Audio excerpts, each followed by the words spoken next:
So I've got about 4 fingers to the box itself, but then this sticks out another 2 fingers in.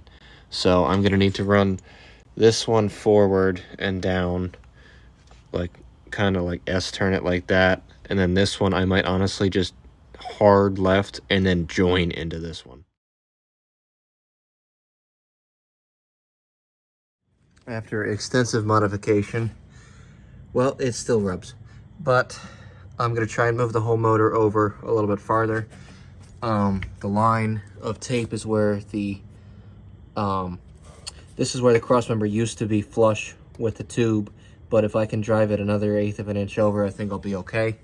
I do kind of like that about these tube kits, is that they can slide in and out of each other, and then once you have it set, then you can weld it up. But on the other side of things, that's my spark plug for cylinder 5. Clearly, that's not going to work. So I'm going to have to do a little bit more beating, but in the car. It's an absolute pain to do this. And whoever is going to have to work on this truck, me, is going to kick the builder. Also me. I wanted to cut back to show you the new exhaust headers that I have. These ones I bought on Facebook for 50 bucks.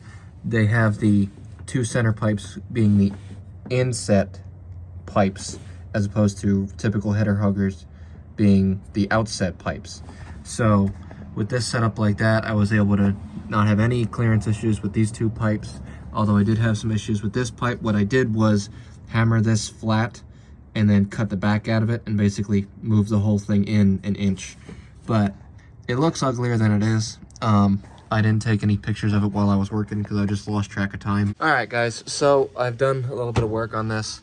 I finally built a throttle setup linkage. It obviously starts the carburetor, goes down to here. Let me see if I can get some footage of, or any proper angle of it. This goes to that, and hold on, let me zoom in real quick. So there's the pedal. That goes like that. That goes to that cantilever, which goes to that rod, which goes up to here, and then to the carburetor. So I'm very happy with that. It just took forever to design and figure out the proper, you know, ratios. But you want to hear the best part about these universal shock kits that online claim they fit perfectly bolt-in with the shocks they tell you to buy? It's 3 inches too tall.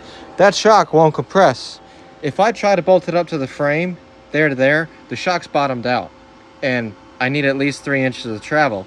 So now I had to fab up this angle iron, and I'm gonna weld it to the frame and then drill my holes. I'm just gonna ignore the third one, that's fine.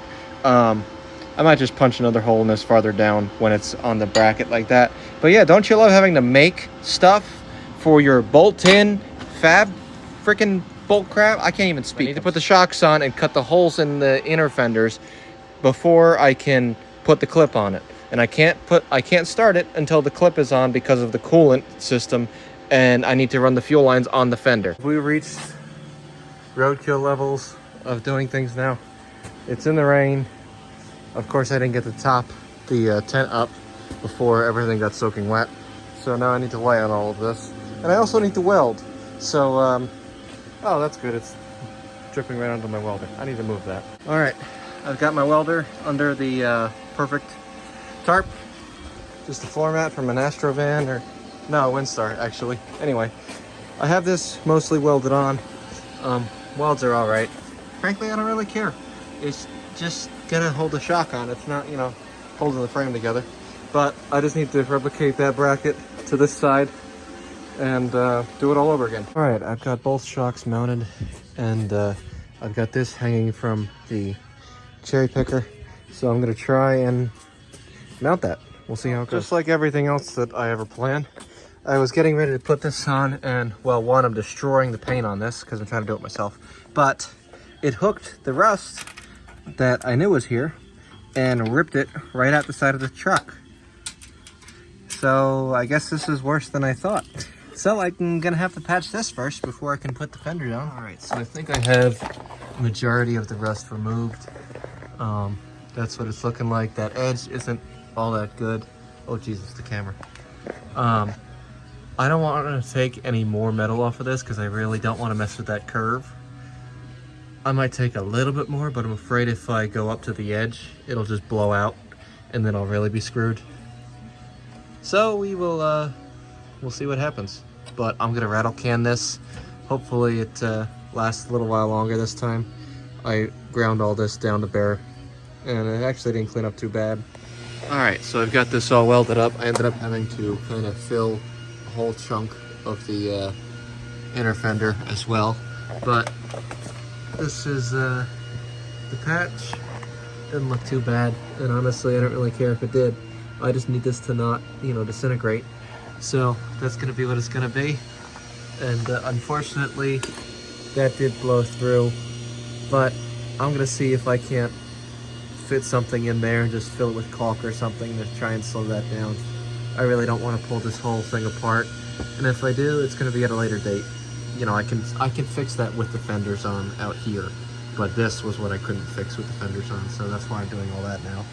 So I'm going to paint this black to start, and then I have a coat of yellow to put on top of this. So I will do that and come back.